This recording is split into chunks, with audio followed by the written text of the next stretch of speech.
For the benefit of those who haven't been to a planning meeting before, there's no direct dialogue between members of the gallery and councillors. There will be questions asked of councillors to the council officers after the presentation of each item. Agendas have been circulated. You're more than welcome to take those with you. If you're here for a particular item, you're more than willing to stay for the whole duration of the evening or leave after your item's been dealt with. Having done that, we'll now commence the meeting. The membership is as listed. Do we have any apologies this evening, councillors? Two apologies this evening. Councillor Williams is an apology. Councillor Williams' apology, and also Councillor Villoa. So we'll note those, and Councillor Greco is in the building. He's just absent at this moment. Okay, item 3 for consideration is disclosures of conflicts of interest. Are there any conflicts of interest from councillors? No, Mr Mayor. Well, no interest for that item there. Item 4, confirmation of minutes for the previous planning committee. Move Councillor McCarthy, second Councillor Setis. I put that to a vote. All those in favour, that item is carried. Okay, item 5, consideration of reports, but we need to... if I can just call for a suspension of standing orders at this time, admit carry over business item from our previous planning committee meeting. Thank you. Councillor says he's called for suspension of standing orders. Seconded Councillor McCarthy. I'll put that to a vote for the suspension of standing orders. All those in favour, that's carried. Councillor Setis. Yep, Mr Mayor, just the one item which for us to consider. Timing didn't make it on the notice paper, which is in relation to 2931 Railway Place, which was carry over business from the previous council. Councillor Setis is willing to include that item, seconded by Councillor McCarthy. So we'll put that to a vote for councillors to consider including that item. All those in favour? That's carried. Councillor Setis.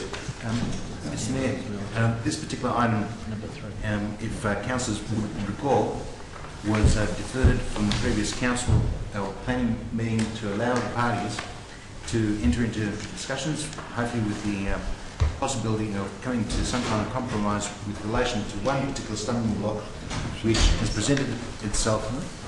And perhaps it's a bit of a novelty in our case, because it's probably the first application we've ever had to consider the amenity impact associated with the possible relocation of a power pole at the instigation of the proponent of 2931 Railway Place, and affecting the potential amenity of the neighbouring resident.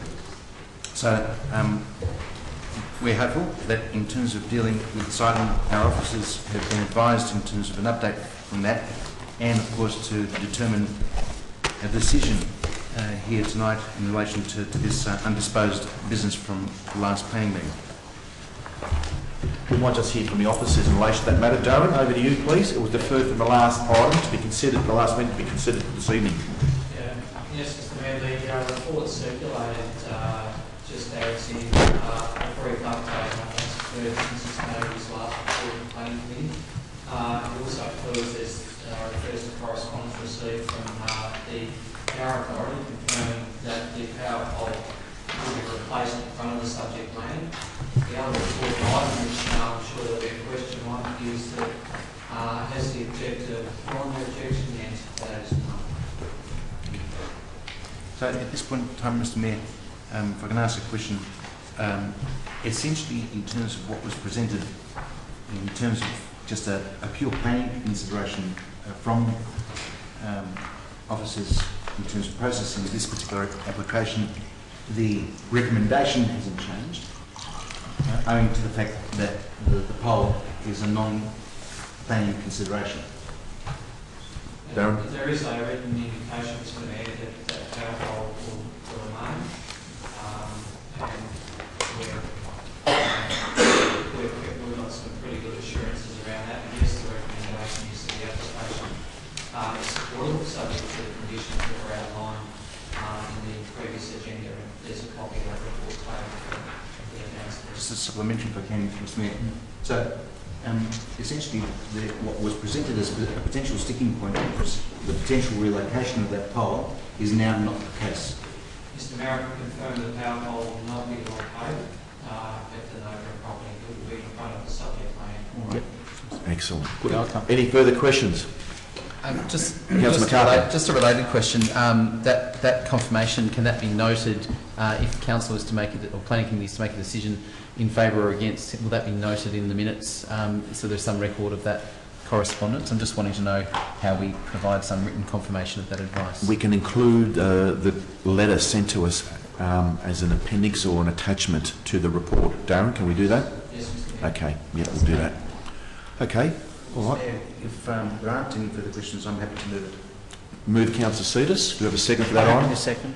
Second, Councillor Lawrence. Any further discussion, councillors? Briefly, just to recap on this in terms of what was being proposed, councillors might recall that in terms of its immediate sort of location proximate to Separation Street and of course the railway line, where we're talking about an intensification that is occurring along that area before our very eyes. So the proposal in of itself is nothing out of the ordinary. The issue that was probably a qualifier in terms of any enthusiasm to move for its support was potentially a suboptimal arrangement with respect to potential overshadowing affecting the neighbouring amenity. But having regard to the scale that's been evident in that area, I believe that the proposal, notwithstanding some of the limitations there, overall lends itself to the officer's recommendation, giving it an approval in its overall scope. And having regard, I suppose, to where it's been cited, Mr. Mayor, opposite the railway line, we're talking about something that obviously lends itself to state planning policy as well. So, given those particular strong grounds that the applicant has in terms of their offering, I would suspect that they would receive support if challenged at VCAT as well. Okay, thank you, Councillor Cetus. Councillor Lawrence, anything to add? Mr. Mayor, obviously it's in a commercial zone in an activity centre. Obviously we appreciate the residents' concern about the changed built form that's going to be next to them. But I suppose salt being rubbed into the wound was the notion that electrical infrastructure would be imposed on the front of their amenity. So it's commendable that the developer and others have got together on that, and that certainly is one case where a delay, I believe, has been fruitful. Yep. Thank you, Councillor Lawrence. Any further comments? Councillor McCarthy. Look, I was initially inclined to not support this because, firstly, because of the issue of unreasonable impact on the adjoining property and hence moving towards delaying a decision to get confirmation about the power pole issue. I would also point out, though, that at this location there is a structural plan and controls in place which allow for heights of this height and potentially higher. And I think that this is probably the preferable outcome compared to what could have gone there. I don't think it's a pleasant thing for anyone to have a large building going beside them, but the conditions that are included here I doubt would have been included at VCAT, and this most certainly would have been supported at VCAT. So I think I can support this decision because it limits the development to no more than 4 stories, and it minimises the impact on adjoining properties as much as is possible. So on that basis, I can support it. Okay, thank you very much, Councillor McCarthy. Now, we actually had the applicant wanting to speak on this matter, but I think in light of the comments from the councillors, we may overlook that, so not have it necessary. So if there's no further comments, I'll put that to a vote. All those in favour? That's carried unanimously. For the minute take up, we might note that as on 5.9, so we don't make a mess of the order, seeing that was included at the end. And I do apologise for members of the gallery that item isn't available for you to observe or have a look at.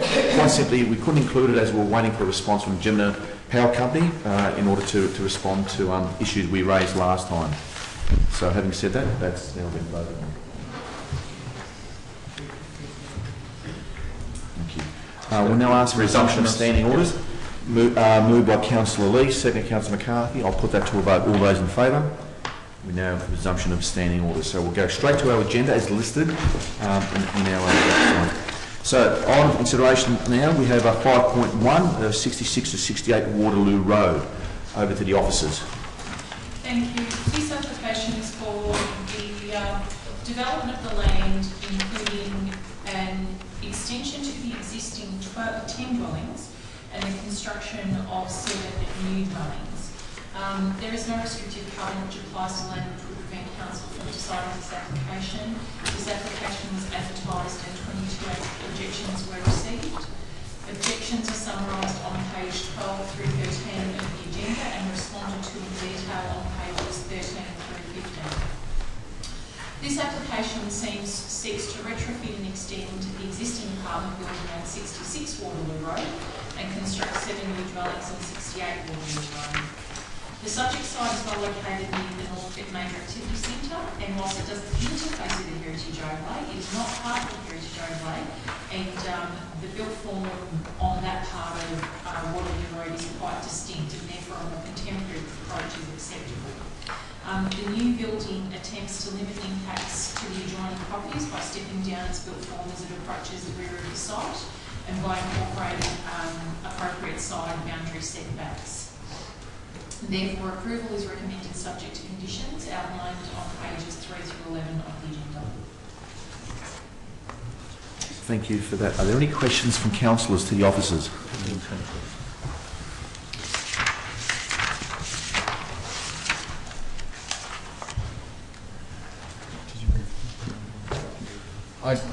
Unless there's any other councillors. So No questions? Hog the roll. I just wanted to just get a bit more of an explanation, other than what's in the report, about the non-compliance in terms of private open space standards.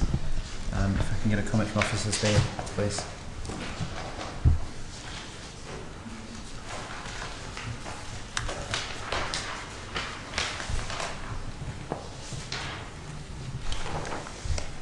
So there are not been. We're waiting for an answer to come from that question. You just have to wait your turn. So,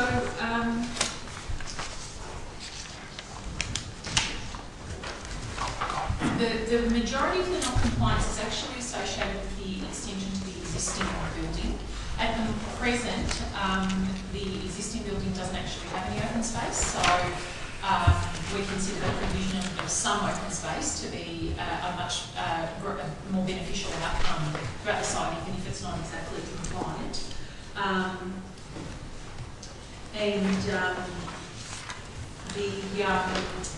The other non-compliance with the new dwelling, as I understand it, and please just let me purchase reference to compliance. While you're looking for that, I actually have probably jumped the gun there. We probably need to ask the applicant's representative to... I'll withdraw my question and allow the applicant to inject. I do apologise. So we might have Chris McKenzie representing the applicant here to take the chair front here, and over here you've got 5 minutes. I think you know the drill. I do, but I was thrown by jumping straight into some questions. It's been a long day, Chris. I thought maybe we'd change the protocol. Not yet. Just catching up. Thanks a lot for that. No streamlining of democracy here. No.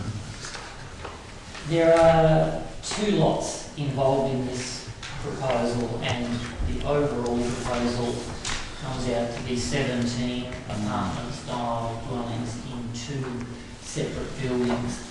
But to understand how that's come about, it's really important to understand what the starting point is for this site.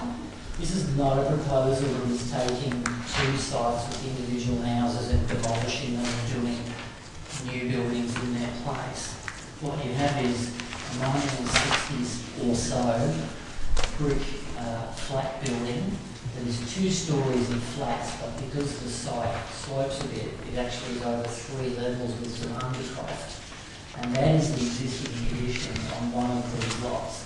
As was just explained to you, those flats are 1-bedroom flats that have no open space and private open space for the ground floor units. The upstairs units have no balcony at all. They are just 1-bedroom flats with windows and nothing. There's not even a meaningful communal area on the ground floor for the occupants here. So the starting point is that was held as a single block of flats by one person, and my client has purchased it. The objective is to actually modernise those 10 flats and make them far more functional. They're going to be turned into 2-bedroom flats that on the ground floor have an actual enclosed open space area, so a private open space courtyard area, and on the first floor they'll have balcony areas. To do that without unreasonably pushing on to the neighbour, which at the moment is a single house, my client has actually purchased that house so that we can improve this existing 10 units by developing towards what would be the side boundary. Because my clients have purchased that house, that now becomes sort of relevant towards the middle of the site. Does that make sense? Maybe. Keep going. Yep. So that's why we're coming to two buildings. The house that is on the second lot will be demolished and a new building will be built in its place. That new building will be smaller than the existing building. There's 10 dwellings in the existing building that will be improved with this second bedroom and the open space areas. The new building will only have 7 dwellings. If I can take you to perhaps plan, I think you have the plans. Plan 8A08 is the top floor. On the bottom half of that plan, you can see that there are 5 apartments. They're numbered 1.11, 1.12, 1.13, 1.14 and 1.15. That's the existing building plus a bedroom and a balcony added on. On the top half, you have what is proposed as the new building, and you can see that it only extends a little bit over halfway back on the site and then it stops. So even though the existing building extends all the way back to this rear lane, the new building is only coming halfway back. That's because towards the top of the page we then have another dwelling with a backyard. So the design worked up with discussion from the council officers very deliberately is a lot softer than what was done 40 or so years ago. It's much more respectful of its neighbour than what this old building was. All of the detail of this has been put through a process by your council planners, and they are satisfied that the improvements made to the existing building are very good. It fundamentally gives new life to a building that is not very good to live in at the moment, is not very good amenity, and it will also give it a new face. If you see the photo on the front page, or the image on the front page, it's going to be modernised with some timber and some balconies rather than a modern presentation. There are 2 key issues I need to get to in 25 seconds. This is not an heritage overlay. It's a little bit close to a heritage overlay, but there are 2 existing flat buildings that are a little bit close to a heritage overlay, and a new building goes on the other side, further away from the heritage overlay. We're really not a heritage issue here. The second thing is access from the rear lane. Your planners want it done that way, your engineers want it done that way, and it means we get to close 2 crossovers and increase parking on the street, and put all the parking under, including a visitor car park. Thanks, Chris. Your time is up. Thank you. If you can resume your seat. Thanks. We now have an objector who's asked to speak this evening. We have Nunzio Martirano. If you're here, Nunzio, yes, please take your seat at the front here, and you've got 5 minutes. Okay, well, I came in Spencer City on Friday and said that I was being, all they lodged complaints, but were going to talk. My situation is probably a little bit different to some of the others because I own a house in Andrew Street, which the back of which goes up to the laneway. And one of the issues with this development is the development of the laneway side of it, so that the only access to the property for, I believe, if it hasn't changed since I last saw the plan, for 20 vehicles, so you've got possibility 20 vehicles, more than 1 trip a day possibly going in and out of the laneway. And the other thing is that the place that I live in is in Norman Grove. So Norman Grove is diagonally, virtually diagonally opposite the front of this development. So what will happen there, I believe, if we're not allowing access to the development via the front, a number of things are going to happen. So one of the things is you're going to have that access that we talked about to the U-shaped lane. The lane is cobblestone behind my property in Andrew Street. So there are some people that do access their garages at the back because Andrew Street doesn't actually have a lot of properties that can drive lanes. So there's access to the back. So you're going to get the first issue is noise, maybe not the most important one. So I guess one of the suggestions was, I mean, I don't really like this idea, but put the lane in concrete to make it quieter. That's one thing. The other thing is, if we're going to have this volume of traffic through the back, potentially, I'm not sure that it's going to happen, but I mean, 20 car parks within the property and the amount of traffic at the back, people are going to end up putting their cars on Waterwood Road, so the front of the property. Waterwood Road, as I said, is only opposite this property, and not that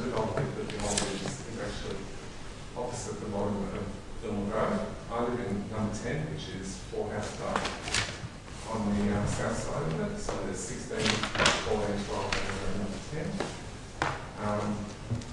If they're going to not use the car parking within the property because it's just becomes a bit difficult,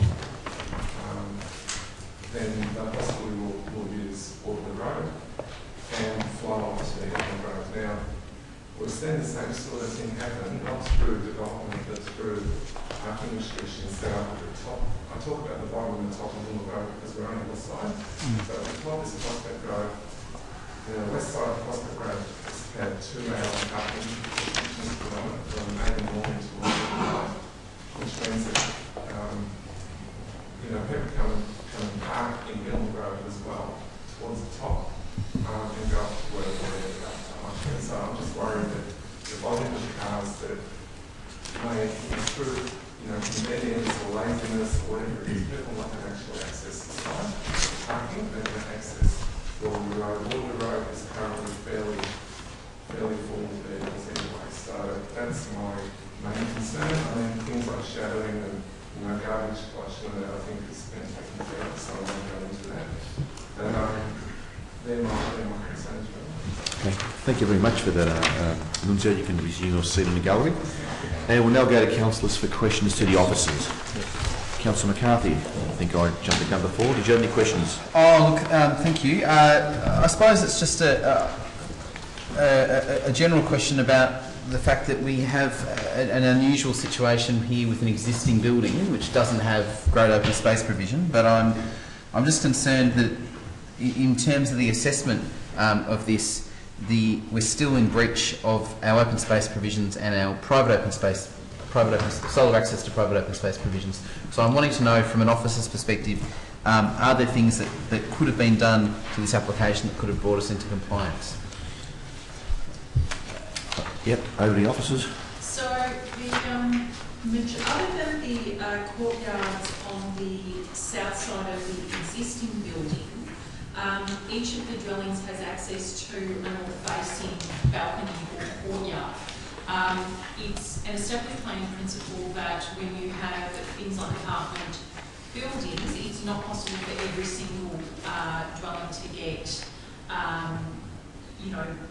the terrific sort of north access. But in this instance, it has actually been designed to, as much as possible, offer the dwelling so that they get as much north access as possible.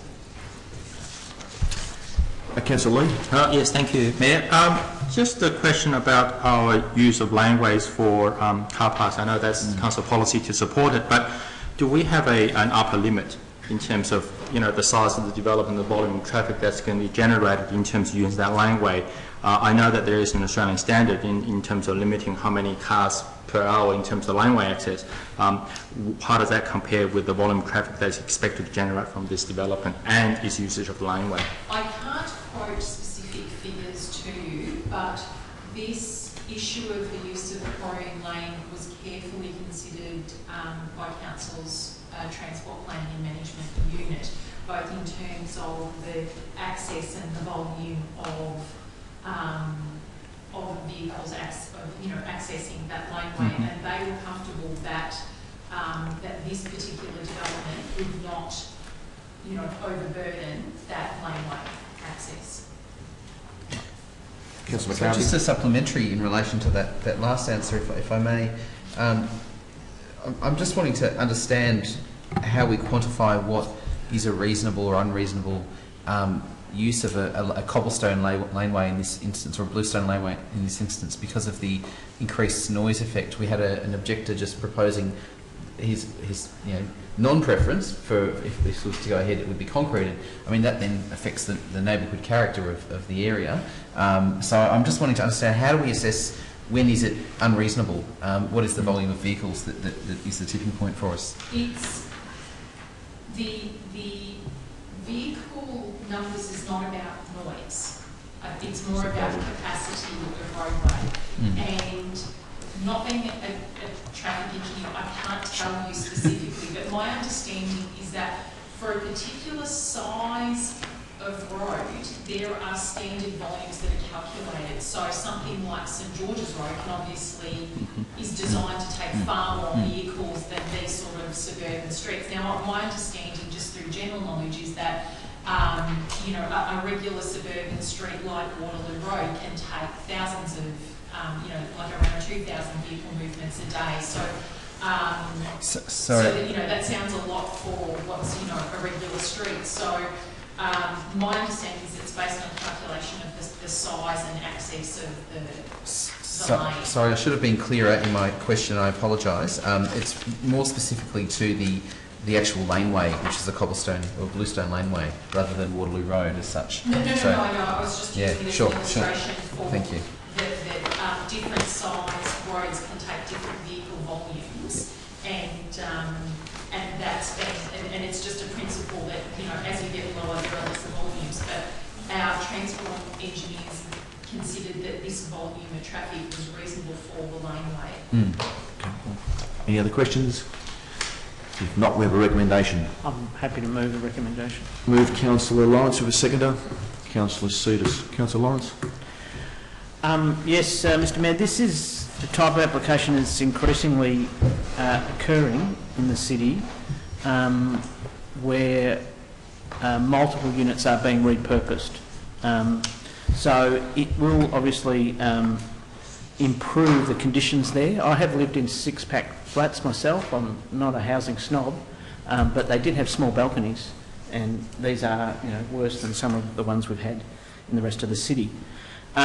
I have some concerns about the loss of one-bedrooms. I do know that our 2013 housing strategy says that we require 55% of future dwellings, we actually require one bedroom and one-bedroom studies to be constructed. I understand there's an established group campaigning against one-bedrooms in this city, but that's actually the housing policy. So, but there are some advantages in terms of repurposing this old building, and it has been done in a thoughtful way. Second, wish to add anything? Just briefly, I think just the general concept of renewal as a feature of this particular proposal, leaving the adjoining proposed development to one side, is actually something that we need to encourage, because we do have, over time, built up quite a bit of a portfolio of six-pack flats over the last 20, 30, 40 years, which are actually reaching, or have in fact reached the end of their use-by date. So the capacity for us to encourage it, if we can, is something that I think is probably an implied aspect of our housing policy. And I'll give you one example which is pretty near to this development, Mr Mayor, and that's on the corner of Brook Street and the continuation of, I think it's Andrew Street, running towards Clark Street. Now that was an old six-pack flat on that corner, adjacent to Westgarth Primary School. Subsequently it was sold, redeveloped, and looking a lot more aesthetically appealing and a lot more livable for those new inhabitants. So, of course, in this circumstance, you know, we have to take regard to its context, and I think the point was made before that on the corner of Mitchell and Waterloo Road, there is an existing flat there. So, in terms of its context, it's not something that stands out as being a project that would overly disrupt neighbourhood amenity, and I think having regard to its scale and the fact that it occupies two properties, not one, ensures that it blends in neatly over time within the existing streetscape. Thank you, Councillor Sees. Any further debate from councillors? If not, I'll put that. Councillor Lee. I just wanted to speak against this, actually. I think this is a great development in that it does provide an opportunity for renewal, and the provision of mixed dwellings in terms of provision of bedrooms and open space is to be applauded. However, I'm not convinced by the volume of traffic that's going to be generated through Quarrying Lane, given that it is a U-shaped lane, and the potential for the volume of traffic that it will generate, particularly during morning and afternoon peak hours, and the potential conflict we'll have with other users of that lane. I think that provision itself could be looked closer, and I think in terms of looking at how the design of the traffic flow in and out of the proposed development site could be looked better. The development itself is fantastic, I think it's great. However, I think the oversight is the traffic control measure put in place for this development. On that basis, I'm willing to support it. Any other debate? Whoever wish to close it? Nothing further to add. If not, I'll put that to a vote. All those in favour of the recommendation? Those against? That item is carried. For members of the gallery, Council has decided to issue a notice of decision on that matter. Objectors... Call for a division. A division called by Councillor Lawrence. I'll nominate to stand all those who have supported the recommendation. I name Councillor Sevis, Councillor Fontana, Councillor Lawrence, Councillor Walsh. All those against, to stand please. Councillor McCarthy, Councillor Lee, Councillor Greco. Members of the gallery, Council has issued a notice of decision. Technically a permit has been issued. All parties will be advised of Council's decision. The applicant will also be notified. Objectors will have 21 days of receiving Council's decision to consider objecting to VCAT on that matter. If you wish to stay, you may do so, gallery members, or you may leave if your item has been heard and dealt with. Next item of consideration is 5.2, 19 Dorlington Avenue in Reservoir. We'll just wait for a moment, officers.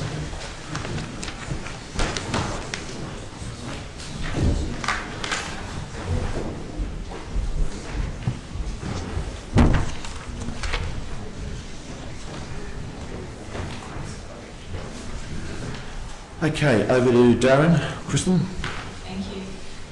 This application is for the construction of 2 single-storey dwellings to the rear of the existing dwelling. There is no restrictive covenant which applies to the site. The application was advertised and the report notes that 12 objections were received against this application, but after the publishing of the agenda, 2 of those objections were withdrawn, so we only have 10 objections against this application.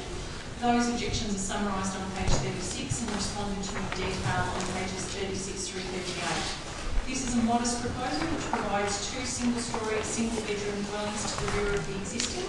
It provides adequate on-site amenity and will have little impact on either the streetscape or adjoining properties. Therefore, approval is recommended, subject to condition, outlined on pages 31 through 34 of the agenda. Thank you for that. Kristen, if there's nothing further to add from officers, we have had a request from the applicant's representative to present this evening. Benjamin Carter, are you here this evening? If you can please take the chair at the front there and present your submission. You've got 5 minutes. No worries. So I'm the applicant, and so I guess from the onset, my intention was to go things a bit differently and to develop something that was in accordance to what council wants. In essence, a bit we want to liaise with the community, liaise with our neighbours as well, and just have a better understanding of what they want. And so, yeah, that's basically what we've done. I guess the neighbours, their main concern was the overlooking issue, and she was afraid that particularly something that was a big townhouse would sort of impede their privacy, and that she'd be afraid to use their own backyard.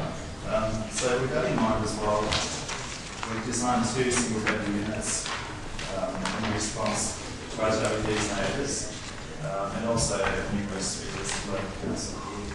And just, with that in support, we've decided to develop these with the DA,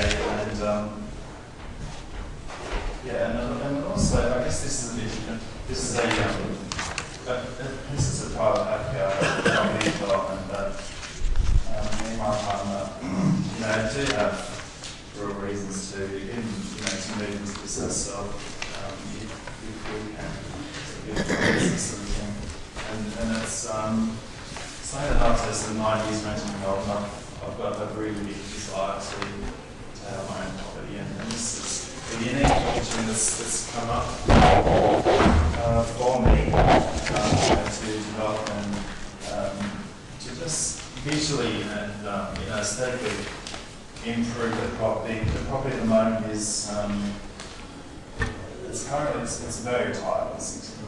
It really lacks street feel, and all of it is there at the moment. From the landscaping point of view, is that a few have introduced sort of aged bushes and lawn. So my proposal, adds sort of landscape improvements, with emphasis particularly on Australian native plants, which is my forte, I'm a designer myself. My background is interior design. I specialise in landscape design and construction as well. So yeah, I guess my take on this project is, as well as visually enhancing the street, you know, it adds value that way, but also, you know, it does sort of improve urban life. It adds value to the street as well. The proposed 2 units at the rear, the one that is, you know, sits on the rear of the site. The site does slope down. It's a single story, and it's not invasive at all. And in response to the objections as well, they've said quite a few, which I don't think specifically relate to mine. They all seem to be a copy and paste style objection. But it says here that the proposal is not consistent with neighbourhood character. We're using similar materials. We're very sort of mindful of colour scheme as well. We're keeping the front as well, so we're keeping the front house. You know, that's going to be really visually enhanced. So that's overcoming that issue. As far as it also says, it does not respect the sustainability characteristics. And that's why, you know, we can design this with 6 stars in mind. We can comply with, you know, Melbourne Energy Rating. We've also incorporated, you know, the sculion roof to maximise the natural light, to make sure the light just fills in. I guess my need is to have something that's really livable, that's open, and that's functional, that looks, you know, visually bigger than what it is. Number 4, there touches on traffic, but I guess my proposal actually increases 2 car spaces. 30 seconds, Benjamin. And that's within, obviously, that's within the regulations that 1 car per dwelling. There is sufficient car space on the street, but we've, you know, we're improving that as well. But I guess in closing, in my personal opinion, it is a personal development for myself as well. It's an efficient use of space, the tree planting and the landscape, you know, really functionally, you know, it maximises the space as well. Thanks, Benjamin. Having value. Thank you very much for that. Okay. Any other speakers? Yeah. Happy to move the motion, Mr. I have some Questions? I have some questions. Questions, Councillor Greco? Yeah, look, if I can get some clarification from the officers. I note there on page 35 that a similar application was previously refused, and it was refused on the grounds of the car parking layout and access arrangements, but in particular in relation to deficiencies around the solar access to the open space. And I note that the solar access to the open space is again not meeting the standard in relation to this recent application. So could we just elaborate a little bit on that so that we can get a clearer picture?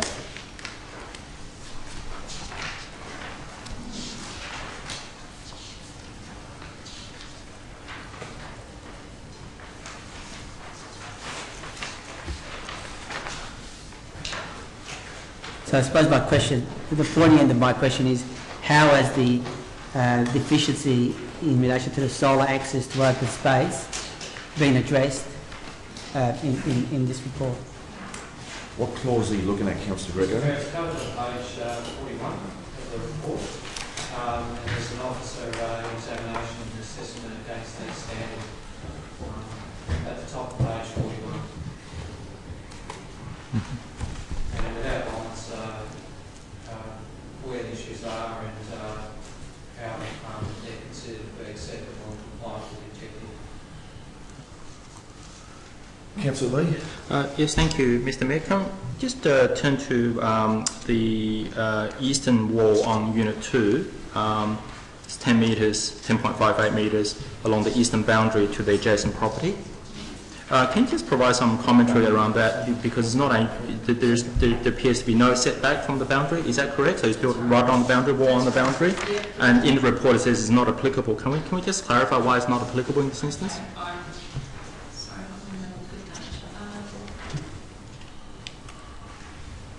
Under page 25, I think it says it's not applicable.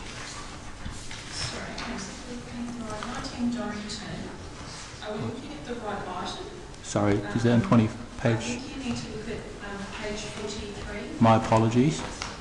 And walls on, so the wall on boundary, the regulation for wall on boundaries is that you're allowed to have 10 metres plus 25% of the remaining boundaries. So it's just sitting just on it. Yeah, it's actually less than what is allowed on that, and its height does not exceed the requirement, so it needs to have an average height of 3.2 metres. Yeah, but this is less than that. Yeah, 2.4. Yeah. So yeah, it does meet the requirements. That's fine. Thank you. Any other questions? Councillor McCarthy? Just an indication as to the location of objections. I don't have that with me at the moment. So. Mayor, there were 2 objections lodged in neighbours that have been withdrawn. I have all the copies if you want to see them. Mr. Rudd is answering the questions. Where are the objectors? Are they in any close proximity to the application? No, Mr. Mayor. Thank you.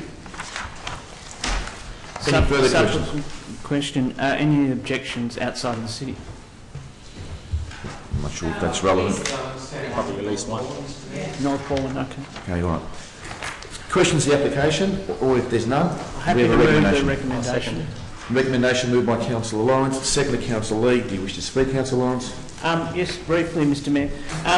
This application obviously has to be judged on its merits through the criteria that the officers have gone through, but it's also important for Council to bear in mind the strategic location of the site, which is between really a residential growth zone and general residential 2 zone is the direction of this area. Now, the residential growth zone, as people would remember, is just across the road from here. That's C147, which was passed 2 years ago by this council, and is the only planning scheme amendment that's been passed by the minister. And it provides for a great deal of up-tiering and densification of people who own land in that C147 area. But this area, number 19, is the first block in the transition between the general residential 2 and that higher growth area.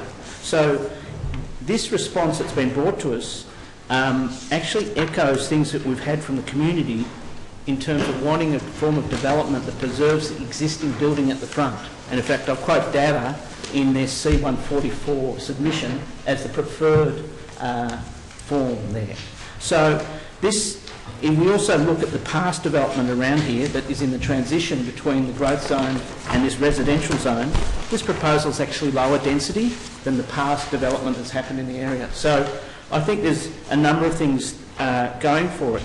In terms of solar access, it is challenged on solar access in one aspect, in that it's on the south side of the street. So that is always going to be a challenge when you're developing on the south side of the street.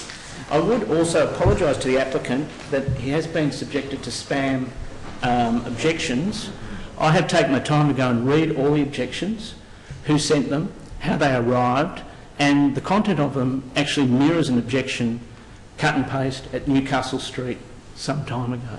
So it has the same grounds, and in that case it cited 1 and 2 bedroom, too many 1 and 2 bedroom houses in Darebin, when we know our housing strategy says we need 55% growth of 1 and 1 bedroom study apartments. So obviously it's a kind of practical joke you've been subjected to.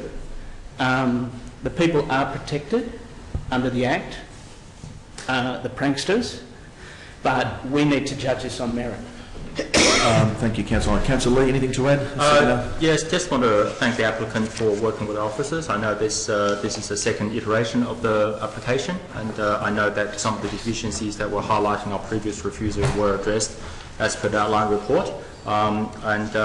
It is an area, as Councillor Lawrence said, that Council has agreed to look at densification along Plenty Road, and this is a fringe of it in that area, in the interface between the growth area and the residential area. So it is supportable because that's what our current policy allows it for.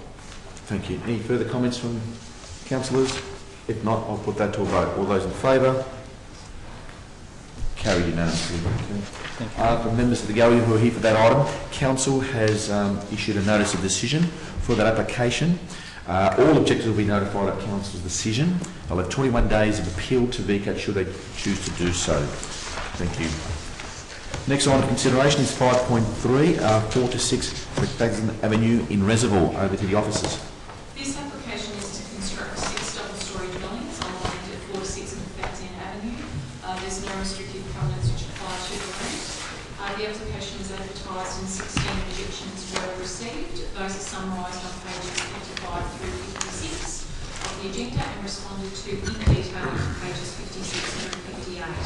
This is an application for 6 dwellings over 2 properties, i.e. 3 per site, with appropriate open spaces and reasonable setbacks from adjoining properties. The development will present a traditional form to the streetscape and has sufficient setbacks so as not to unreasonably affect the amenity of the adjoining properties.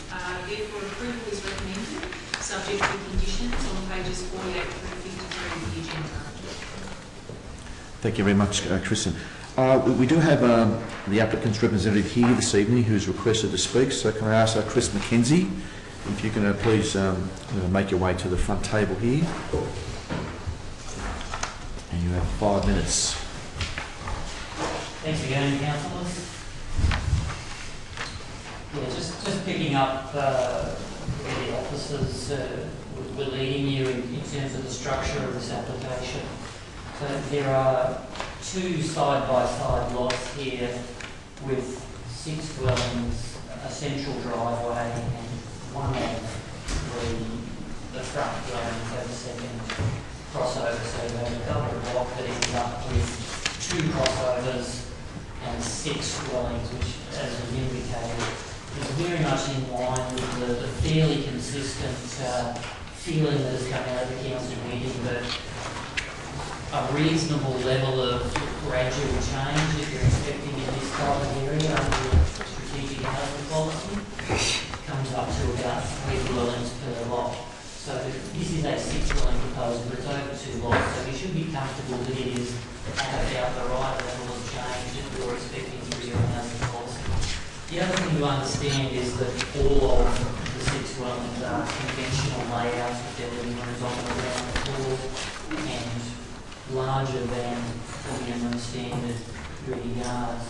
The ones at the front have got a 35 square metre courtyard plus 35 to 40 square metres in the front yard. You'd be very familiar with seeing applications coming in about 25 for that front unit. The ones through the rear have got 55, 55, 61 and 61, which you'll be very comfortable well above that typical 40. It's also above that 55 that you're looking for in this more moderate area. So this is an application that's been deliberately designed to clearly pick up the things that you set out in the work you've been doing for the different areas over the last few years. You have a situation where the mix involves 4 3-bedroom units and they all have their car parking. There are 2 bedroom units and they have their car parking. When you go to the top floor, the first floor, what you see is that all of those first floor elements are completely separated and they've got very good breaks between them. There's sort of 4 metres, 5 metres, 4 metres, nearly 8, 7.9 metres, there's separation. So you don't have that problem with first floors that are all attached or with breaks that are so small that you can barely sort of get to the end of the breaks. They're very well separated and very well spaced out. In the rear you have unit 3, which is towards the rear of the site, but all of those setbacks are meeting the res code setback requirements there. All of the other units are well above the minimum of res code setbacks. So what you have is a 6 dwelling proposal on 2 lots, well spaced out, with very good breaks, all this car parking for residents provided, and on the frontage, because it's a double block, you've got 2 clear spaces to park visitor cars. That issue of visitor cars, I know it's something that comes up here in the council quite regularly. There was a direct discussion between the applicants and the council officers. Does the council officer think this site really needs to have its visitor car space put onto the site, given that it's got this wide frontage and 2 spaces for cars? The advice back was no. Planning officers and traffic people support the waiver. I know sometimes it can be a sensitive topic in the chamber.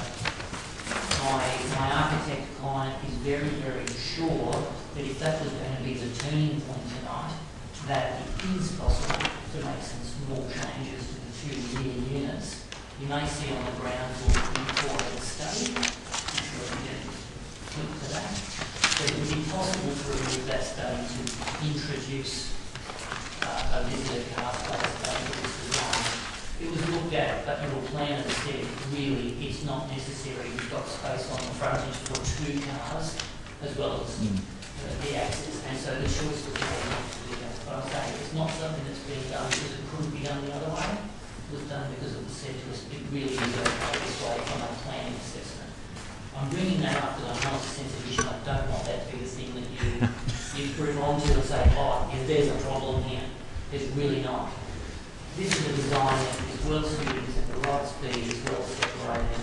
It's been given a good thorough assessment by the officers and support and committed to exactly what you should be seeing in this area, the right knowns. Thanks. Thank you, Chris. There are no other speakers on this. Now over to councillors for questions. Councillor McCarthy. So it's rare that I'm so persuaded and convinced by Mr Mackenzie that I'm inclined to move this and move it on the basis that it's actually quite a modest proposal. So I'm Happy to second. Second to Councillor Lawrence. Look, if there's no further... look, I just would make the point, and it's interesting to have your own psychology fed back to you through the presentation by an applicant. But I think the point was made clearly that this is pretty modest compared to what we tend to see, and on that basis, I think we would be remiss to not support it. It does deliver a level of increased density that is appropriate in this location and is consistent with, I think, our intent and previous decisions. And on that basis, I can support it. So. Seconder. Yes, Mr Mayor, we don't often see this. I know I have locked horns with Chris and with others in this Duffy Street, Barry Street area when there has been 5 units, 6 units even, put on similar blocks. So one benefit of spam objections is we actually see something that's good because we actually always deal with the challenging ones. So, but it is important in this area for family accommodation to be regenerated to support the schools in this area. I'm trying to absorb that comment, Councillor Lawrence. It's a very appropriate one too, I think. So, look, if there's no further comments from councillors or discussion or debate, I'll put that to a vote. All those in favour? That's carried unanimously. And Councillor Williams, thank you for joining us. Do you have any conflicts? I need to... No conflicts, Mr Mayor, thank you.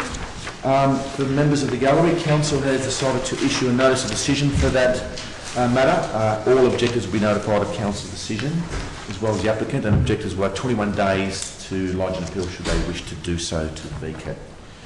Next item of consideration is a 5.4, 199 Purinian Road in Reservoir.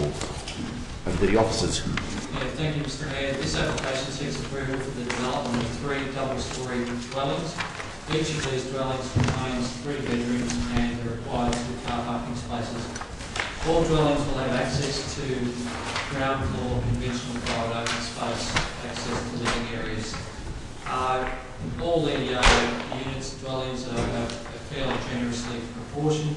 Again, around the site itself is 740 square metres. The proposal is well detailed in the attached plans and within the report on page 77. The application has been advertised. There have been 11 objections received. The grounds for objections and the officer's response to concerns raised is detailed on pages 77 and 78 of the officer's report. The officer's report concludes that with the addition of some conditions to address some very minor changes to the plans, this proposal actually does achieve a relatively high level of compliance with the planning scheme. Accordingly, the application is lawful and is recommended for approval. Thank you very much for that, Darren. We have no speakers for this application, nor objectors or applicant has requested Happy to to move speak. it, Mr. Mayor. So we have a recommend. Second. If there's no questions, Councillor Lee has moved, seconded Councillor Walsh. Councillor Lee, do you wish to speak? Yeah, it's a highly compliant application, as the officers mentioned, much needed because it provides 3-bedroom dwelling for growing families up north, as Councillor Lawrence mentioned in the previous application. And also I note that it is a very conventional layout, not a yield-driven reverse living layout, which we see quite often, which does cause a bit of contention. So there are no real grounds for objection. I'm happy to support it. Thank you, Councillor Lee. Councillor Walsh, anything to add? Yes. It would be very hard to oppose this tonight. I support the rights of residents and real objectives. However, these 11 objectives are not real objectives. We see the closest here. We see nearly 4 kilometres away. Now these aren't concerned. These aren't concerned locals. These are people who are objecting for the sake of objecting, and I wanted to call it out for what it was tonight. Thank you, Councillor Walsh. If there's no further comment from councillors, I'll put that to a vote. All those in favour? Carried unanimously. Members of the gallery, council has decided to issue a notice of decision for that item. Objectors will be notified of council's decision. That notice of decision or temporary permit will be issued. The applicant will also be notified of council's decision. Objectors will have 21 days of right of appeal to VCAT should they choose to exercise that right. Next item for consideration, we're up to 5.5. Yeah, me. 24 Leamington Street in Resville. Over to the officers. Thank you. This application is for the construction of 5 double-storey dwellings on the land. There is no restrictive covenant which applies to the site. The application was advertised and 10 objections were received. Those objections are summarised on pages 94 through 95 of the agenda and responded to on pages 95 through 96 of the agenda. The application is to develop 5 dwellings, each with 40 square metres of open space minimum and adequate proportions and with appropriate setbacks to minimise the impact to adjoining properties. The development will have traditional presentation to Leamington Street, and given the width of the site is approximately 20 metres, the inclusion of additional crossover was supported by Council's Transport Management staff. Therefore, approval is recommended subject to conditions which are outlined on pages 88 through 93 of the agenda. Thank you for that, Kristen. With no speakers for this application, nor objector or applicant has requested to speak. So over to councillors for questions to the officer. Are there any questions? No questions. Happy to move. There's no questions. Move Councillor Lee. Second Councillor Williams. Councillor Lee. Look, it's a quarter-acre block, so it's a traditional quarter-acre block in the residential zone 2. There was a previous application for 6 units, so I'm glad the applicant has worked with officers to scale down the development, came into concerns that were raised by the previous objection, and it does provide a good mix of dwelling in a conventional layout. Very little ground for refusal. Once again, I'm happy to support it. Thank you very much, Councillor Lee. Councillor Williams, can you refer? Really, as my fellow councillors already mentioned, that the original application that came to council was a bit possibly pushed the boundary or the envelope a little bit too much. This time round, it fits the envelope, so happy to Okay, if there's no further debate or discussion from councillors, I'll put that to a vote. All those in favour? That's carried. Next item, beg your pardon, for members of the gallery, council decided to issue a notice of decision for that application. All objectors will be notified of council decision, as will the applicant. Should the objectors choose to go to VCAT, they will have 21 days to respond to that. Next item of consideration is 5.6, 105 Wood Street, Preston.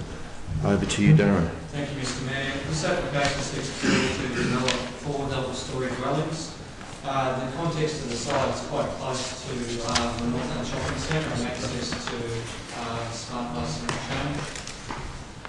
Two of the dwellings contain 3 bedrooms with 2 car spaces, with the remaining 2 dwellings including 2 bedrooms and a single car space. The site has an area of 580 square metres, so it's not too far from Albert Street. It's located within the general residential zone 2.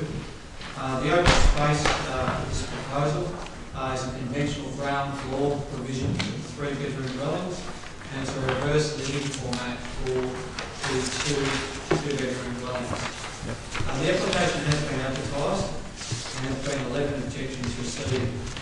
The objections are summarised and responded to on pages 113 through to 114 of the officer's report. This application has been assessed as having a high level of compliance, with the only area of non-compliance being the front setback, and the reasons for that being supportable well explained on pages 117 looking at broader street context. Accordingly, this application is recommended for support. Thank you very much, Darren. Okay, we do have some speakers for this item this evening. We have the applicant's representative who and also has 2 speakers. So you're both 2.5 minutes each. So we've got Peter from Beyond Design Group. If you're here, Peter? No. Okay. Then we have Patrick Couchy. You're here? Okay. Well, you've got 5 minutes then as the applicant's representative. Okay, Patrick, over to you. You've got 5 minutes. Just like to touch on 4 points in relation to this particular application. And that,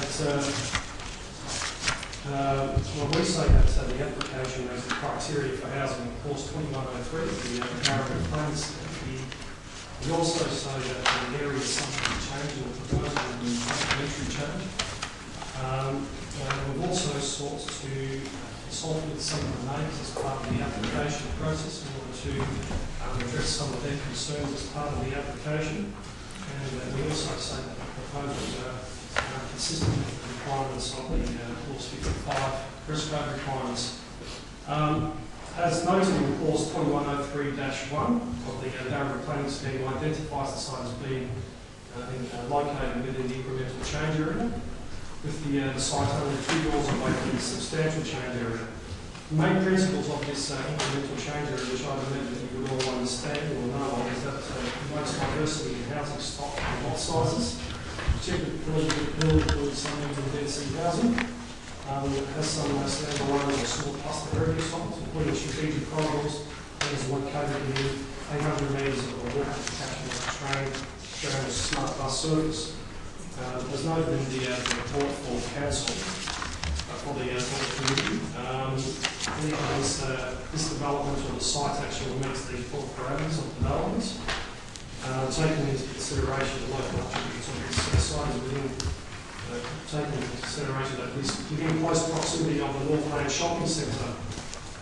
Another factor for consideration is whether the name of the building is subject to change.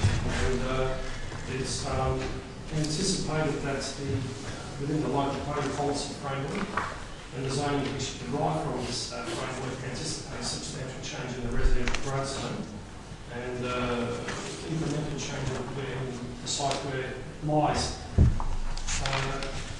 This site is peculiar in that it is within close proximity to the residential growth zone, so it's on the periphery of the incremental change area.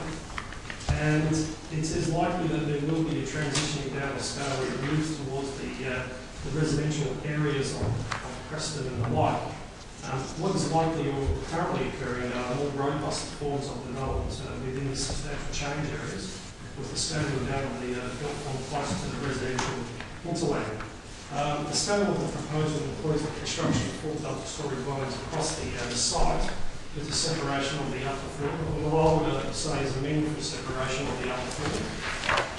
And taking into consideration the anticipated level of development which is occurring within the municipality, we say that the proposal represents an appropriate scale transition from the substantial change to the form of the incremental change areas.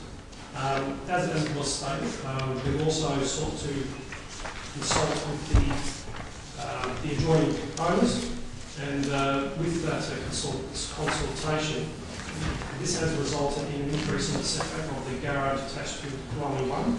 So the front facade of that garage lines flush with the garage located at 103 Wood Street. And a more traditional approach to the design of facades has occurred with the removal of the contemporary detailing.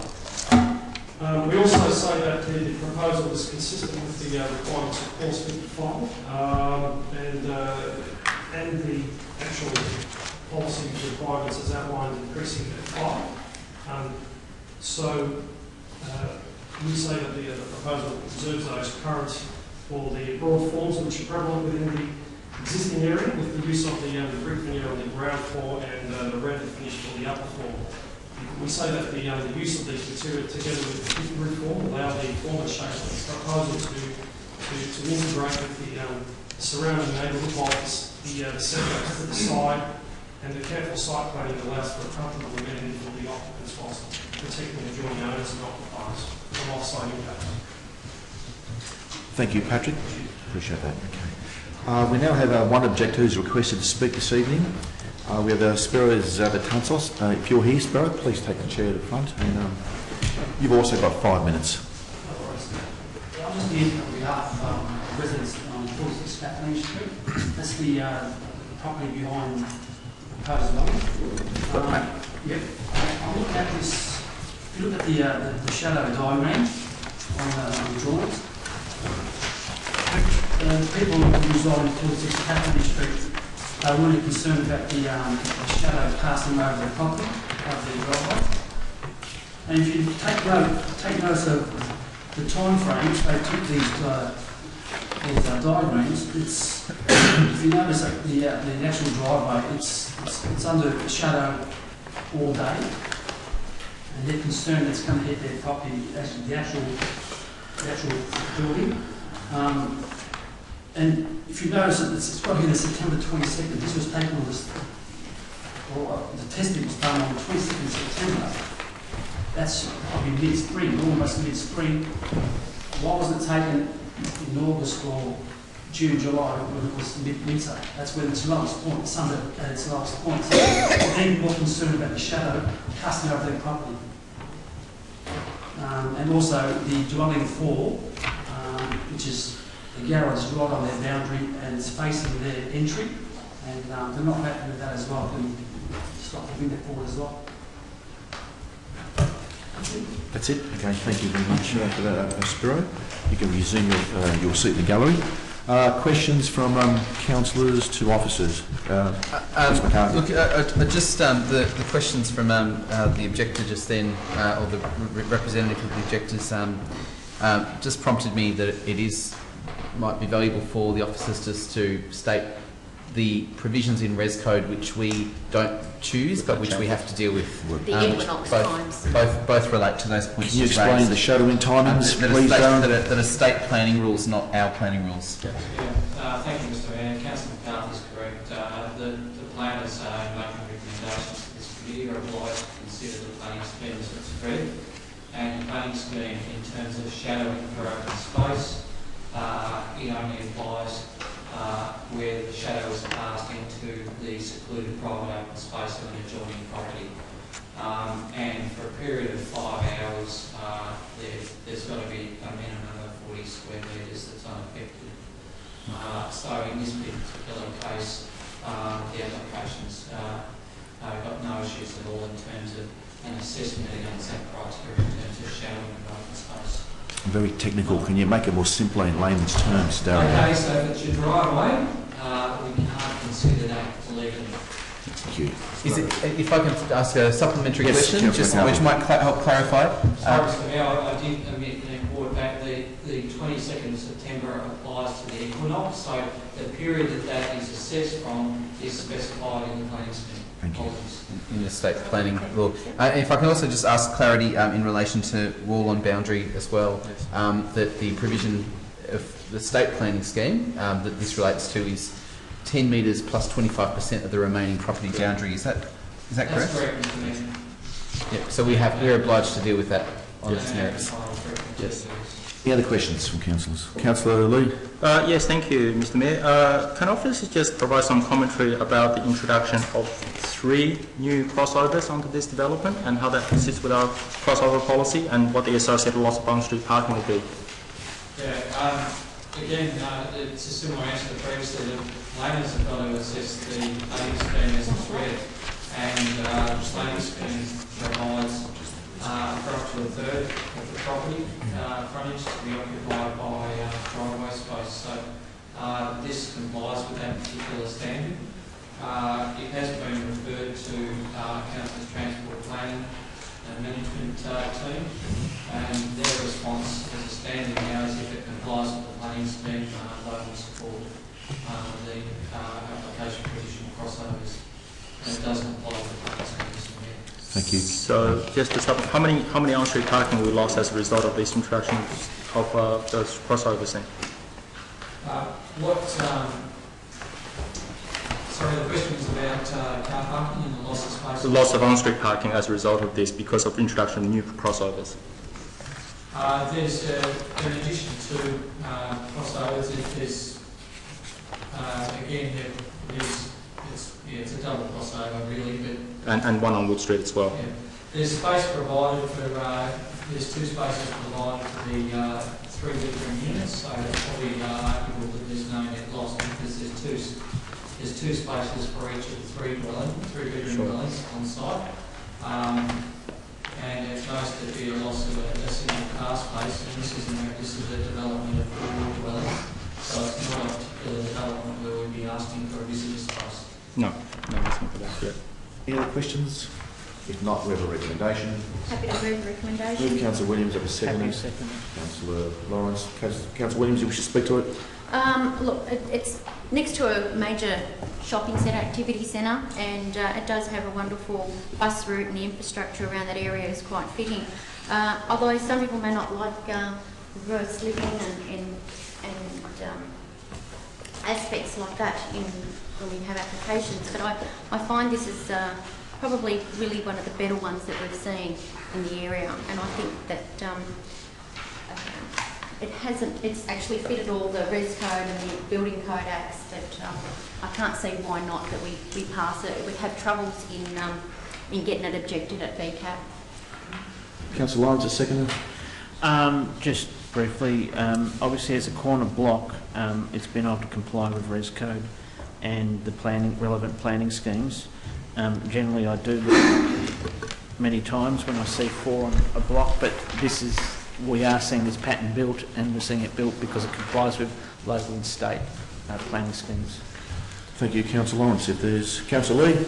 I wish to speak in opposition, Mr. Mayor. I know that this is in a residential zone 2, and it abuts a growth zone, but I think the articulation that's presented in this present application is somewhat of an overreach, and I say that on at least 2, possibly 4 other grounds. First of all, I do worry about the loss of on-street parking amenities to our residents as a result of this. Having not only, most of this street development you see introduction of a new crossover, but here we see 3 extra ones where there used to be 1, and I think that's a huge loss of amenity to the other surrounding residents. It is a yield-driven development in that the reverse then that's made evident in the reverse living arrangements in 1 and 2. Had it been a more traditional layout, it wouldn't have fit as many units on there, and I think therefore it is a overdevelopment of the site, considering it is only 580 square metres compared to the quarter-acre blocks that were just passed recently with 3 or 4 units. So this is somewhat of an overdevelopment in my opinion. It does not meet some of the objectives within relation to neighbourhood character because the setbacks is not quite adequate as assessed by our own planning scheme, and there are some minor technical breaches as well. But on all of those, they all add up to minor breaches here and there, but when you do add them up, it does make quite a significant breach of our current planning scheme, and on those grounds I'm unable to support it. Any other speakers? If not, I'll put that to a vote. All those in favour of the application? Those against? That's carried. Members of the gallery, councillors... I'll call a division, Mr. Mayor. Division called by Councillor Lee. All those who support the application, please stand. I name Councillor McCarthy, Councillor Williams, Councillor Cedars, Councillor Fontana, Councillor Lawrence, Councillor Walsh, Councillor Greco. Those against, please stand. I name Councillor Lee. Members of the gallery, council has issued a notice of decision for that application. All parties will be notified of council decisions. The objectors will also have 21 days of appeal to VCAT should they choose to do so once they get council's decision. Next item of consideration, councillors, is 5.7, 306 Victoria Road in Thornbury. So over to the officers. Thank you, Mr. Mayor. This application seeks to develop 3 double-storey dwellings. This includes a single 3-bedroom dwelling and 2 2-bedroom dwellings. Parking is provided on site in accordance with the planning scheme, with 3-bedroom residents provided with 2 spaces, and each of the 2-bedroom dwellings has a single car space each. This site has a 470 square metre area and is located within the general residential zone Schedule 2. Similar to a number of other recent approvals in the general area, the open space for each dwelling is provided in the form of a first floor balcony, which is supplemented by a small open space courtyard for each dwelling on the ground floor. The application has been advertised. There have been 15 objections received. The objections are summarised and responded to in pages 133 to 134 of the officer's report. This application also has a high level of compliance, with the only area of non-compliance being the front street setback. Again, this is fully explained on page 136. Accordingly, this application is recommended for support. The application is recommended for approval, Mr. Mayor. Thank you very much, Darren. We do have one speaker this evening, the representative applicant. Mark Stanjonovich, if you're here, Mark, are you here this evening? Mark, if you can please take the chair at the front desk, and you have 5 minutes to present. Thank you. Thank you, councillors. Mark Stanjonovich, my name is from ASK Planning Services. And what we do want to say to you tonight is firstly that this is a very high quality architect design proposal, and it's been recommended for support for a very good reason. Apart from the standard assessment you'll hear against the standards of recent code and compliance with the objectives, what this does do is provide for diversity and choice in that it provides a 3-bedroom dwelling with 2 car spaces facing the frontage, and then it provides for 2 2-bedroom dwelling each with a separate car space facing the side street. And in doing that, it only results in the addition of 1 crossing. The benefit of this design is also that the built form fits the subdivision pattern that you'll see in the area. It's an important concept when you look at Council's neighbourhood character guidelines for precinct C2. And the setbacks, having met the objectives of the Press Code, also allow for excellent landscaping opportunities. And you notice that all of the street trees are retained and crossings carefully located to ensure that that's being done carefully with the advice of both an independent arborist and Council's Parks Department having given the all clear in relation to the street tree retention. The design of units 2 and 3 came from a collaborative process dealing with the planning office in response to visual bulk, shadows and overlooking impacts on adjoining properties. So you'll notice in the set of drawings that were advertised with the shadow plans in particular that the additional shadow is negligible and more or less complies with the existing shadow that's cast by the existing fence line. And that's important because as a corner site, the common consequence of development can be additional shadow, visual bulk, or even private open space at the rear of the units, especially where north is to the top of the page. So that has influenced also what we would say is a sustainable design with north-facing open spaces, living areas at first floor, balconies facing the street, which avoids any overlooking impact that might otherwise be the result of reverse living. It's a perfect design response to a corner site having those balconies facing the street.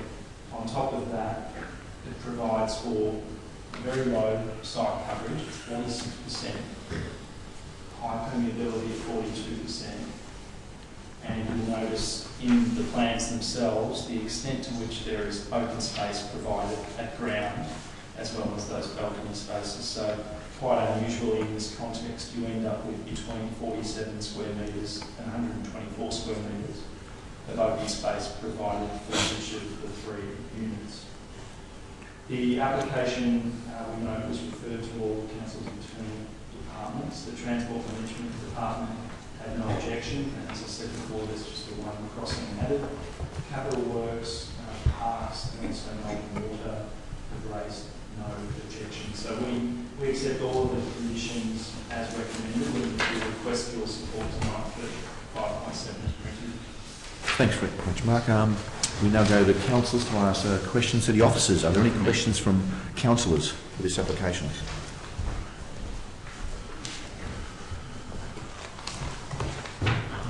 In the absence, Mr. Mayor, I'm happy to move it. There's no questions, I councillor. have one question. One question, Mr. Councillor Mayor. Lawrence. I know, just through officers, just to clarify the use of the materials, I know that can be an issue with residents, and these are all colour bond, these are all coated, powdered finishes on this. We're not going to have a repeat of Normby Avenue, the school. I don't Remember think confronted it's laser our light? place to see what materials have been used. Can we get an answer on that? Yeah. I'm not being flippant. No, I think no. councillors have been around here. We know the site, most of us do. Councillor, Because it's hard to tell. Darren from Rudd, can drawings. you respond? There is a condition in the planning, in the proposed conditions to require submission of following materials and selection. Obviously, we'll be mindful of the durable nature of it, but it is proposed that finishes that Councillor Lawrence has shown in the plans. And that's why one of the things we've noted in the conditions too is that the words are similar. Because we want to have accurately dual front. So mindful of that experience, Mr. Mayor, I'm sure the assessing officers are really vigilant when the final plans come in with the final materials as well. Australian steel colour bond I like. It's the laser light finish. Just looks non-temporary, terrible. Thank you, Councillor Lawrence. Councillor McCarthy? Oh, look, I was just point of clarification. I think that we didn't actually get to make the decision on that materials on that development. No. Memory. No. It was actually decided by the federal government and state government, and we actually had no say in it whatsoever. So, in defence of our office, They're no longer in government, those who approved that one. I think there's been 2 changes of government since then, but I don't think I would do that decision. No. But I would just say that in relation to developments along Victoria Road, we are seeing all sorts of things, and this is at the lower end of the scale, and I think it is appropriate in terms of our vision of maintaining Victoria Road as a low-scale suburban rather than high density, and I think that this is an appropriate proposal and meets Res Code requirements on that basis. I'm also happy to support it. Okay, so we have a mover, Councillor Seeders, second to Councillor William. If there's no further questions, I'll put that to a vote. Oh, sorry, you wish to speak, Councillor Yeah, Seeders? I've just got a couple of points, and just by way of sort of addressing Councillor Lawrence's point, the indicative drawings that are, I don't know what the actual page number is, I think it's TP.04, the number. You'll notice that there's some colour codings of the buildings, the way they might look. So I get the sense that the upper level will be of some kind of colour bond treatment, white or grey, as it looks like on this. And the lower finishes, particularly surrounding the garage, either render or, in that sense, probably another colour bond treatment of that particular colour. This particular proposal is reminiscent of one that is close to the corner, I think, of Keller Street and Victoria Road. There's been a number of new developments that have occurred there. It's got a contemporary feel in terms of the way those proposals were finally realised. I had the opportunity, Mr Mayor, in fact, of going to an open inspection to one of them, not the one that's on the corner, but one that was built just next door to it. And I was struck by the fact that most of them, if not all of them, were reverse living arrangements. So downstairs you had the living quarters, and upstairs an open sort of plan setting of lounge, kitchen and dining. In as much as I've got an objection to that style of development proliferating, given its manifest limitation as to who might live there, you immediately discount people with disabilities. There's a whole host of problems which are challenged to it, because it's actually looking at a segment of the market which is actually quite mobile and young. So over time, I'm not sure what the actual long-term sustainability of habitable arrangements are in that choice of dwellings. I accept, the need for a diversity of housing, but I'm not sure whether proliferation of this kind of housing is essentially what we want to sign up to. Having said that, though, its location on the corner block again lends itself a preferential treatment that perhaps would not have been there necessarily inside the streetscape itself. So that's a bit of an offset, particularly when you consider potential amenity impacts. So all in all, given that, it's not bad, but I would caution that it is pushing the envelope if we're looking at a transition, notwithstanding the fact that it maintains a residential feel, low-built development over time on Victoria Road. The propensity of the development should not be reverse living. It should not be seen as an endorsement of this kind of style running throughout the corridor, because we'll have its limitations and, I dare say, challenging our policy position. Thank you, Councillor Sears. Councillor Williams, a second, anything to add? Nothing further to add, Mr Mayor. There's no further comments or debate. I'll put that to a vote. All those in favour? That's carried. Members of the gallery, Council has decided to issue a notice of decision for that application. All parties have been notified of Council's decision. The 15 objectors, the 2 in close proximity and the 13 who reside 600 plus metres away be also notified and have 21 days of appeal right to go to VCAT should they choose to do so. 5.8, Mr Rudd, can you just comment on 5.8? Has that been withdrawn? Mr Mayor, as late as today, we've received an application to amend on 5.8, which is on the agenda. And what that means is that the application that Council would have been considering, or the Planning Committee would have been considering this evening, has been superseded. Now, applicants exercise their right to that bottom of the planning environment. They can lodge an amendment to their planning application. Now, that's occurred today. So obviously we haven't had a chance to change the assessment, or there's likely that when those plans are received, or those plans that have been received, there'll need to be further notice given to all those notified originally, in addition to those that have rejected. Yes. Councillor Sears? Yeah, the effect, Mr Mayor, through you, is essentially a new application. Yes. It's an amended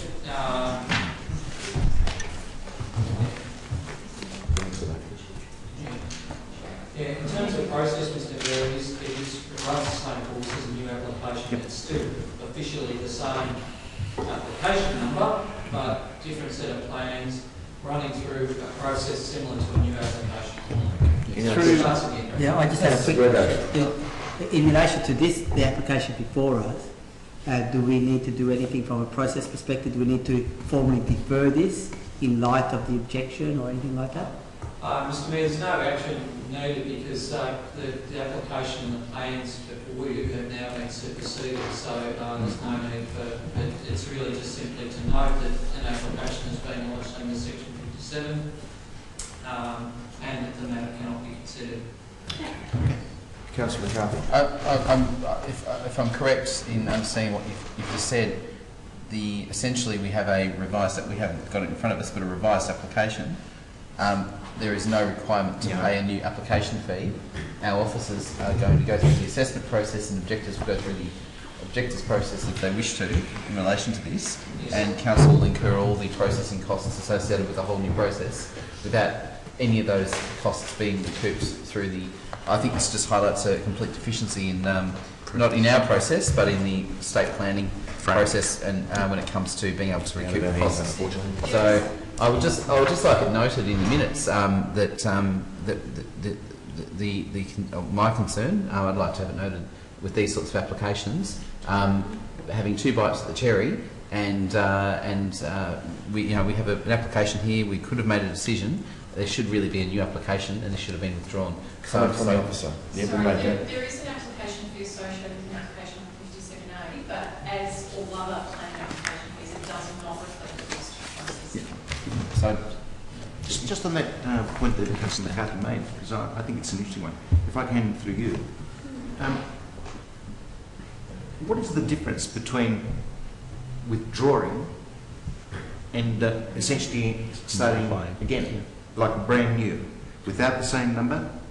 What is the difference?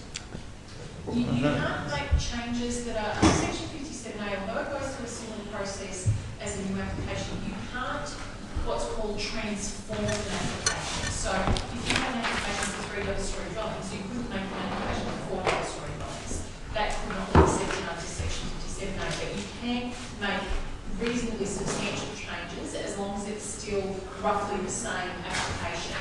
And what it does do is allow notification to be given in a slightly different way.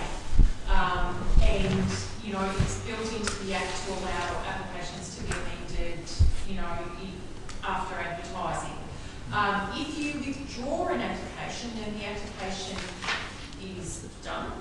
And you would, if you wanted to do something else or you would actually apply again and you get a new application number. Because start from scratch.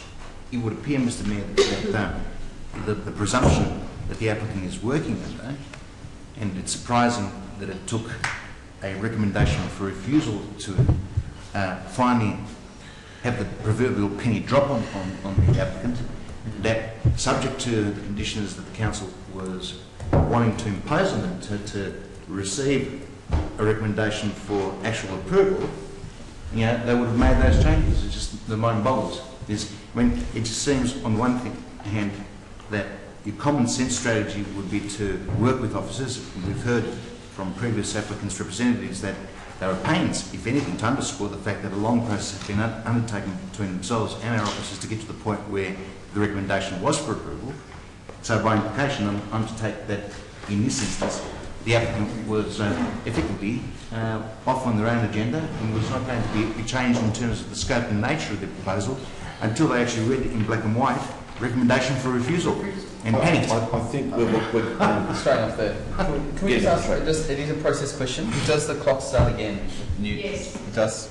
Yeah, it goes back to 0. Okay. And All right, you can Mr. ask for further Thank you. information. All right, so we're not considering this item tonight. It's technically lapsed. Well, accordingly to that, Mr Mayor, with your indulgence, yes. Given that we are at the end of our consideration of business. That concludes our reports. We now have other business, 6.1 and 6.2. If you note the format of 6.2, the list of delegate decisions, it's fairly detailed and goes back to quite a lot of applications we can sift through and digest, which will take further, but I'm sure some of us will take interest in that, and thanks to the officers for doing that. With your indulgence, Mr Mayor, I'm happy to have considered for us moving on block items 6.1 and 2. I'll second it. Move Councillor Cetus, second Councillor Greco. We'll now move that on block. Yes, Councillor Cetus? We move consideration for. Yep. Vote that. Those for. Do it again. Those for. Okay. Yep. We can now we'll move on block. 6.1, 2. Move Councillor Cetus, second Councillor Greco again. Put that to a vote. All those in favour? Carried. Thank you, Mr Mayor. Members of the gallery, that concludes tonight's council meeting, and can I thank the officers for their presentations this evening, councillors for the way in which they conduct themselves this evening. 8:33, very pleased with the early finish time. Thank you, Mr Mayor.